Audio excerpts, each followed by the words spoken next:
Let's go. Ketika kita menarik nafas, oksigen masuk ke dalam rongga hidung lalu dibawa ke paru-paru melalui tenggorokan. Dan di paru-paru terjadi pertukaran oksigen dengan karbon dioksida.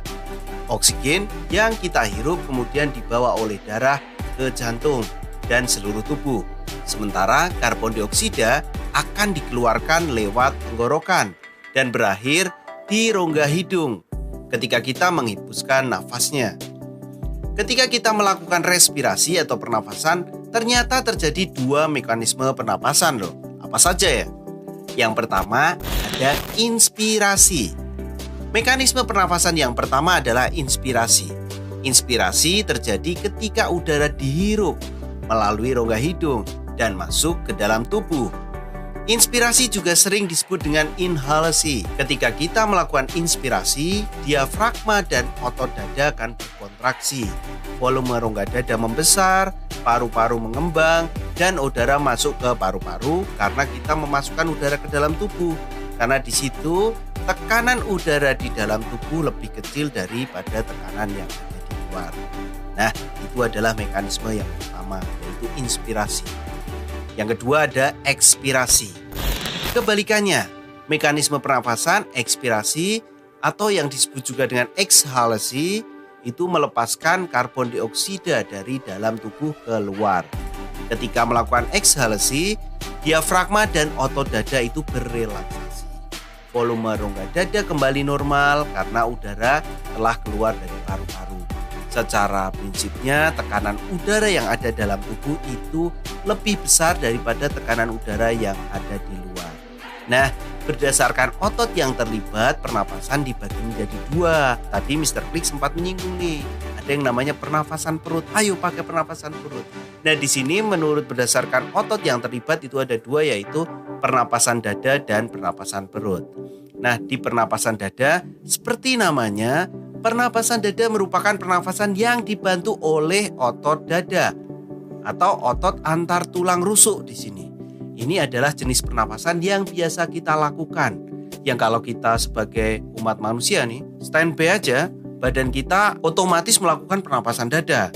Proses dari pernapasan dada itu seperti saat inspirasi, itu otot tulang rusuknya akan berkontraksi. Hal ini membuat volume rongga dada terisi oleh udara. Nah, hasilnya nanti dada kita mengembang dan saat ekspirasi otot antar tulang rusuknya itu berrelaksasi. Jadi di sini coba sekarang kalian mengembuskan nafas deh. Bagaimana otot antar tulang rusuknya? Terasa santuy kan? Terasa santai kan di sini? Di saat ini karena ada udara-udara keluar, volume rongga dada itu akan mengecil. Kalau masih bingung, coba sambil praktekkan menempelkan tangan di dada kalian masing-masing ya.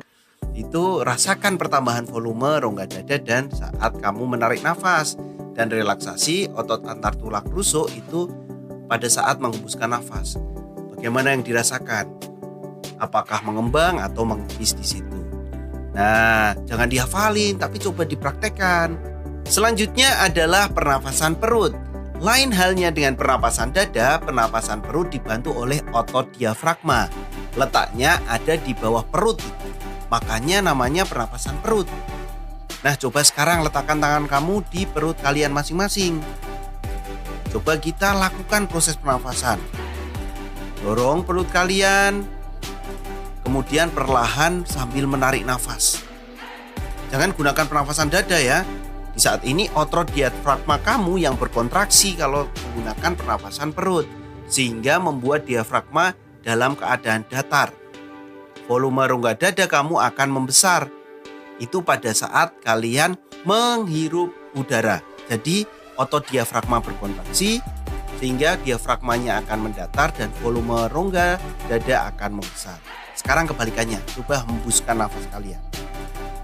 Kalian akan merasakan otot diafragmanya relaksasi yang membuatnya melengkung ke rongga dadanya di sini dan volume rongga dada juga mengecil. Gimana? Udah paham belum? Nah, dalam hal ini kita coba tarik nafas dan keluarkan nafas sebagai acuan pernafasan.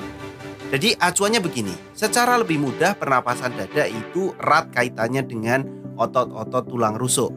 sedangkan pernafasan perut erat kaitannya dengan diafragma.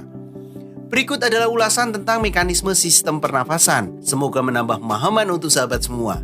Bagi sahabat yang membutuhkan resum, dapat mendownload di kolom deskripsi.